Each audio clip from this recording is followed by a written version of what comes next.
Hello student, तो अभी आपका 20 फरवरी का अभी आपका एग्जाम होने वाला है। उसका हम वायरल क्वेश्चन लेकर के आ गए हैं। फर्स्ट सेटिंग और आपका सेकेंड सेटिंग दोनों का लेकर के आ गए हैं। जितने भी आपके प्रश्न कराएंगे ये सब आपके प्रश्न आपके वायरल प्रश्न हैं। पूरे प्रश्नों को आप लोग को याद कर लेना है बहुत अच्छे से, ठीक है। आपका एग्जाम फर्स्ट सेटिंग में हो चाहे आपका सेकेंड सेटिंग में हो, दोनों स्टूडेंट इसे अच्छे से याद करेंगे, ठीक है। चलिए शुरू करते हैं, देखते हैं क्वेश्चन क्या है। और पूरे क्वेश्चन को आप लोग को करके पूरे प्रश्न आपके ये वायरल प्रश्न है, इसे आप लोग को करना काफी जरूरी है। देखिए पहला क्वेश्चन क्या बोल रहा है, यहाँ पर बोल रहा है कि लौट कर आऊंगा फिर पाठ की विद्या है। काफी शानदार सवाल पूछा गया है भाई। तो लौट कर आऊंगा ये पाठ की विद्या क्या है? कविता है। तो ऑप्शन कौन होगा यहाँ पर? ऑप्शन ए इसका करेक्ट आंसर हो जाएगा, ठीक है। आगे बढ़ते हैं। जितने भी स्टूडेंट है फटाफट से वीडियो को लाइक कर देंगे, क्योंकि जितने भी आपके वायरल क्वेश्चन होंगे सबसे पहले इसी चैनल पर आपको मिलेंगे आप लोग को। तो यहाँ पर वीडियो को लाइक करेंगे, चैनल को लाल बटन दबाकर सब्सक्राइब कर लेंगे, बेल आइकन दबा देंगे और घंटी दबाकर ऑल पर क्लिक कर लेंगे। देखिए क्या बोल रहा है प्रश्न। यहाँ पर प्रश्न बोल रहा है कि विशेषण के भेद होते हैं। कितने भेद होते हैं? तो भाई विशेषण कितने भेद होते हैं? 4 होते हैं। ऑप्शन कौन टिक करेंगे? ऑप्शन इसका डी इसका बिल्कुल करेक्ट आंसर हो जाएगा। बहुत बढ़िया, काफी शानदार। फिर बोल रहा है यहाँ पर, देखिए सवाल बोल रहा है कि कुंवर नारायण रचित पाठ है। कुंवर नारायण रचित पाठ है अक्षर ज्ञान, एक वृक्ष की हत्या, मछली, बहादुर। तो इसका आंसर कौन होगा? आपके ऑप्शन नंबर यहाँ पर बी हो जाएगा, ऑप्शन बी, ठीक है बच्चे। ऑप्शन बी याद रखिएगा यहाँ पर, एक वृक्ष की हत्या। नेक्स्ट सवाल देखिए, बोल रहा है क्वेश्चन नंबर 4, या लकुटी अरु कमरिया, कमरिया पर राज त्योहू पुर की ताजी डौरे। इस पंक्ति के रचनाकार कौन है? गुरु नानक, आनंद, रसखान, प्रेघनन। तो इसका आंसर कौन होगा आपका? इसका आंसर हो जाएगा 4 नंबर का आपका ऑप्शन नंबर सी, रसखान है, ऑप्शन नंबर सी। बहुत बढ़िया। काफी जितने भी प्रश्न आपके पूरे प्रश्न आपके वायरल है। वायरल प्रश्नों को आप लोग को बहुत बढ़िया से याद करना चाहिए। बोल रहा है कि बुद्धिज्म एवं कम्युनिज्म के लेखक कौन है? बुद्धिज्म एवं कम्युनिज्म के लेखक कौन है? यहाँ पर रविंद्रनाथ टैगोर, राम इकबाल सिंह टिकैत, बाबा साहेब भीमराव अम्बेडकर। कौन होंगे? आपके option number C, Baba Saheb Bhimrao Ambedkar, ठीक है। आगे बढ़ते हैं। देखिए प्रश्न क्या है, बोल रहा है प्रश्न यहाँ पर देखो। प्रश्न बोल रहा है कि संख्यावाचक विशेषण है, जिसमें संख्या होगा उसी में क्या होगा आपका? संख्यावाचक विशेषण होगा। तो संख्या कहाँ पर? 4, कला, थोड़ा, अधिक। तो कहाँ पर है आपके? यहाँ पर ऑप्शन नंबर कौन होंगे? आपका ऑप्शन नंबर ए हो जाएंगे। इसमें 4 है तो ऑप्शन ए इसका राइट आंसर हो जाएगा। फिर बोल रहा है कि नानकाना साहब का संबंध है। नानकाना साहब का संबंध किससे है भाई? काफी शानदार बबुआ टाइप प्रश्न पूछा गया है। किससे है आपका? ये आपका गुरु नानक से हो जाएगा, ऑप्शन नंबर ए हो जाएगा। देखिए नेक्स्ट सवाल बोल रहा है कि नाखून हमारे डैश क्या अवशेष है? नाखून जो है किसका अवशेष है? मानवता का, दया का, पशुता का, करुणा का। तो इसका आंसर हो जाएगा किसका? कौन हो जाएगा आपका? ऑप्शन सी, पशुता का अवशेष से, ऑप्शन सी याद रखेंगे, ठीक है। आगे बढ़ते हैं। प्रश्न बोल रहा है कि आरंभिक हिंदी का साहित्य मिलने लग जाता है। कब से मिलने लग जाता है? 5वीं 6वीं सदी से, 8वीं 9वीं सदी से, 10वीं 11वीं सदी से, 3री 4थी सदी से। तो इसका आंसर हो जाएगा कौन? आपके ऑप्शन नंबर बी, 8वीं 9वीं सदी से। काफी शानदार सवाल। आपको कौन होगा? ऑप्शन नंबर बी हो जाएगा, ठीक है। आगे बढ़ते हैं। प्रश्न बोला गया है कि अमरकांत का जन्म डैश में हुआ था। कब हुआ था? तो अमरकांत का जन्म कब हुआ था? आपके 1925 में। 10 का आंसर कौन होगा? Option number B correct answer हो जाएगा। फिर बोल रहा प्रश्न यहाँ पर भाववाचक संज्ञा का उदाहरण कौन नहीं है इसमें? देखो यहाँ पर मोहन है ना, बोल रहा है भाववाचक संज्ञा का कौन उदाहरण है? यहाँ बोल रहा है कि भाववाचक संज्ञा का उदाहरण कौन है? मोहन, सेना, बचपन। तो कौन होगा यहाँ पर? ऑप्शन नंबर सी हो जाएगा। ऑप्शन नंबर सी को याद रखना है। बचपन जो है आपका भाववाचक संज्ञा है, ठीक है।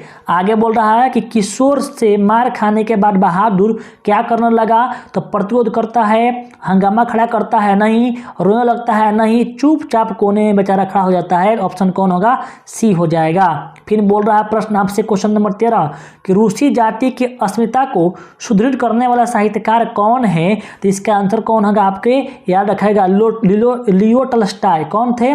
लियो टॉल्स्टॉय थे, ऑप्शन नंबर ए हो जाएगा। कथक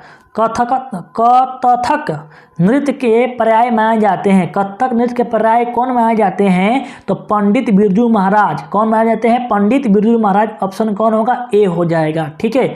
आगे बोल रहा है कि भाववाचक संज्ञा का उदाहरण कौन नहीं है इसमें? तो देखिए यहाँ पर भलाई जो है भाववाचक संज्ञा है, सुंदरता भी है, अच्छाई भी है, कौन नहीं है आपका, तो दूध जो होगा आंसर होगा इसका, दूध भाववाचक संज्ञा नहीं है, द्रवाचक संज्ञा है, ऑप्शन बी हो जाएगा।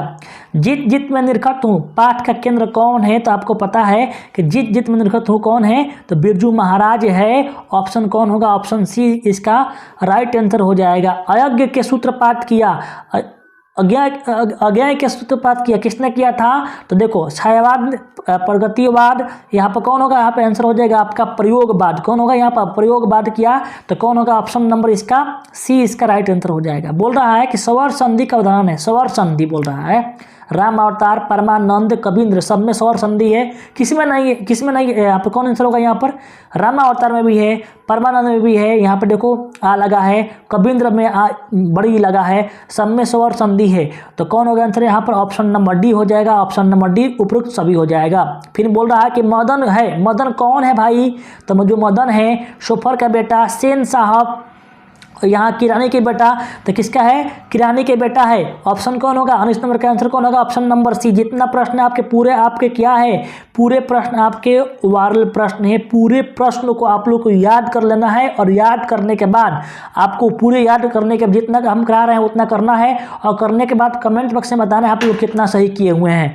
ठीक है, आगे बढ़ते हैं। देखिए बोल रहा है कि अन्य पुरुष डैश के भेद हैं, किसका भेद है, संज्ञा का, विशेषण का, क्रिया का, पुरुषवाचक सर्वनाम का, कौन हो गया आंसर यहाँ पर, तो आपका ऑप्शन नंबर डी हो जाएगा, पुरुषवाचक सर्वनाम। ठीक है, आगे बोल रहा है कि पंडित बिरजू महाराज को गांडा किसने बना था, तो किसने बनाया था, आपके ऑप्शन नंबर ए हो जाएगा, पिता ने बनाया था, option number A right answer हो जाएगा।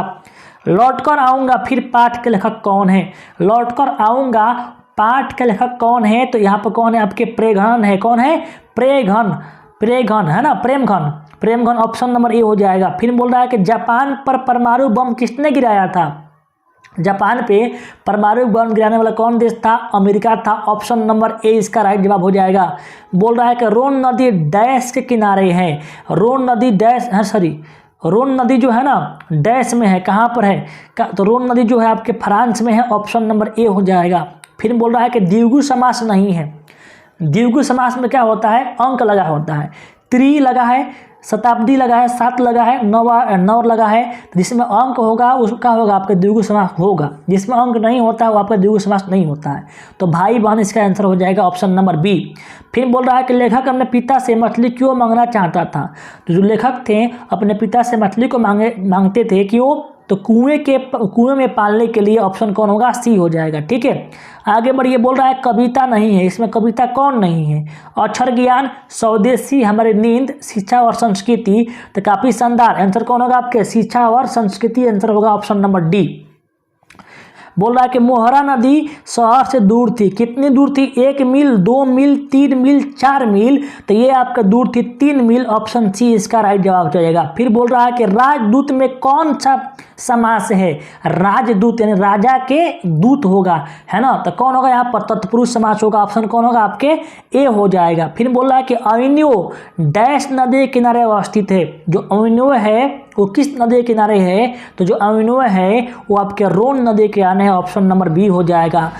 गिरधरलाल कौन है, आप लोग पढ़े होंगे, तो जो गिरधरलाल है वो क्या है, आपके मदन के पिता है, ऑप्शन नंबर कौन होगा यहाँ पर, ऑप्शन नंबर सी हो जाएगा। फिर संतु डैश के मारे काँप रहा था, बताओ किसके मारे काँप रहा था, ठंड से, डर से, खुशी से, दर्द से, इसका आंसर खुद कमेंट कीजिएगा ताकि हमें लगे कि हाँ आप लोग कितना आप लोग किए हुए हैं। ठीक है, आप लोग यहाँ तक वीडियो वॉच किए कि नहीं किए ये भी मालूम चल जाएगा हमें। ठीक है, देखिए बहुब्रीहि समास में क्या होता है, पूर्व पद प्रधान होता है, उत्तर पद प्रधान होता है, दोनों पद प्रधान होते हैं, इनमें कोई पद प्रधान नहीं होता है। तो जो बहुब्रीहि समास होता है उसमें क्या होते हैं, उसमें कोई पद प्रधान नहीं होते हैं, ऑप्शन नंबर डी हो जाएगा। नेक्स्ट सवाल बोल रहा है कि मैक्सवेल के अनुसार सर्वाविध संपदा और प्राकृतिक सौंदर्य से परिपूर्ण देश कौन है, ऑप्शन कौन होगा, डी हो जाएगा, भारत होगा, ऑप्शन नंबर डी। कमरुद्दीन का जन्म देश में हुआ था, तो जो कमरुद्दीन है उनका जन्म कहाँ हुआ था, वो बिहार में हुआ था। आप लोग पाठ पढ़े होंगे हिंदी का, आप लोगों को मालूम हुआ होगा, वहाँ पे पढ़े होंगे, वहाँ सब दिया गया है। व्यंजक संधि का उदाहरण नहीं है, जो व्यंजन संधि है व्यंजन संधि का उदाहरण नहीं है, पुनर्जन्म, है ना, वागीश, जगन्नाथ, है ना, जगन्नाथ, उपरोक्त सभी। तो इसका आंसर आपका हो जाएगा कौन, यहाँ पर आपके पुनर्जन्म हो जाएगा, वो व्यंजन संधि का उदाहरण नहीं है, ऑप्शन नंबर ए। बिस्मिल्लाह खां के परदादा उस्ताद सलार हुसैन खां डैश के निवासी थे, ये किसका कहाँ के निवासी थे, तो ये जो निवासी थे वो आपके डुमराव के थे, ऑप्शन नंबर ए इसका राइट आंसर हो जाएगा। बोल रहा है मछली कहानी के लेखक कौन है, तो मछली जो कहानी के लेखक है वो कौन है आपके, तो वो है आपके विनोद कुमार शुक्ल, ऑप्शन कौन होगा, यहाँ पर सी हो जाएगा। बोला धर्मात्मा का संधि विच्छेद होगा, धर्मात्मा का जो संधि विच्छेद करेंगे धर्म जोड़ आत्मा होगा, धर्म धन जोड़ का होगा आत्मा। 39 का आंसर कौन होगा आपके, ऑप्शन नंबर आपके डी हो जाएगा, है ना। आगे बढ़ते हैं, बोल रहा है क्या कि जन्म से पागल थी, जन्म से कौन पागल थी, आप लोग पाठ में पढ़े होंगे आप लोग कि जन्म से जो पागल थी कौन थी, आपके मंगू थी, ऑप्शन कौन होगा आपके सी हो जाएगा। निबंध है, निबंध कौन है इसमें, तो जो निबंध है कौन है इसमें, तो निबंध जो है आपका यहाँ पर लिखा गया है परंपरा के मूल्यांकन मछली, बहादुर और भारत माता। इसमें निबंध जो है वो आपके परंपरा के मूल्यांकन है, ऑप्शन नंबर ए हो जाएगा।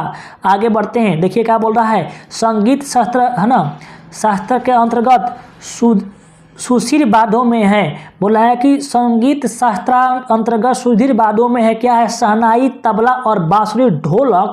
तो इसका आंसर हो जाएगा आपके शहनाई। जितने भी स्टूडेंट है, अगर आप चैनल को सब्सक्राइब नहीं किए हुए हैं, फिर से आपसे बोल रहे हैं चैनल को सब्सक्राइब कर लो, सब्सक्राइब करके बेल आइकन दबा लो और अपने पूरे दोस्तों में शेयर कर दो, क्योंकि भाई कि शुद्ध शब्द है, इसमें शुद्ध शब्द कौन है, तो 43 के आंसर कौन होगा आपके, रोशन, आकांक्षा नहीं है, गलती है, कर्तव्य गलती है, उत्कर्ष भी गलती है, कौन होगा, ऑप्शन नंबर ए हो जाएगा। ठीक है, मैक्समुलर डैश के विद्वान है, तो मैक्समुलर जो थे किसका विद्वान है, फ्रांस के, अमेरिका का, रूस का, जर्मनी का। तो कौन होगा यहाँ पर, ऑप्शन नंबर डी, जर्मनी का, ऑप्शन नंबर डी होगा।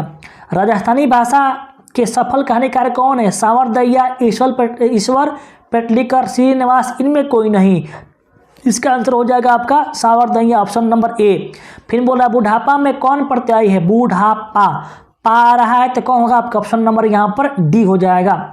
सीता के कितने बेटे हैं थे, तो जो सीता के बेटे थे 3 बेटे थे, ऑप्शन कौन होगा, बी हो जाएगा। आगे बढ़ते हैं, बोल रहा है कि शुद्ध वाक्य है, यह मेरी पुस्तक है, रोटी ताजी है, दाल कच्चा है, सुरेश को पूछो। इनमें जो शुद्ध वाक्य कौन होगा इसमें, तो इसमें शुद्ध जो होगा आपके, यह मेरी पुस्तक है, ऑप्शन कौन होगा, ए हो जाएगा। ढहते विश्वास कहानी के केंद्र कौन है, तो ढहते विश्वास उस कहानी के केंद्र कौन है, यहाँ पर दिया सुखाड़ की समस्या, बाढ़ की समस्या, दहेज की समस्या, यहाँ भ्रष्टाचार की समस्या। तो इसका आंसर कौन होगा यहाँ पर, इसका आंसर हो जाएगा बाढ़ की समस्या, ऑप्शन नंबर ए, बी हो जाएगा। अभाव में कौन उपसर्ग है, तो अभाव में जो है आपके यहाँ पर अ उपसर्ग है, उपसर्ग आगे लगता है तो अ उपसर्ग है। तो ये रहा आपके 50 आपके महत्वपूर्ण सवाल रहे आपके, जिसमें से आपके बहुत प्रश्न आपके लगभग आपके फर्स्ट सिटिंग में आपके 8 से 10 प्रश्न और सेकेंड सिटिंग में भी आपको 8 से 10 प्रश्न आपको सीधे आपके एग्जाम में मिलेंगे। स्टूडेंट बताएंगे कि आप लोग 50 में कितने आप लोग सही किए हुए हैं, 50 में कौन 50 मीटर प्रयास किया है और कौन 45 मीटर प्रयास किया है। जो भी आप किए हुए हैं, आप 50 में कितना सही किए हैं, 50 सही किए हैं कि 40 सही किए हैं कि आप 40 सही किए, जितना सही किए हुए हैं कमेंट बॉक्स में कमेंट करना है। मिलते हैं स्टूडियो में, जय हिंद जय भारत।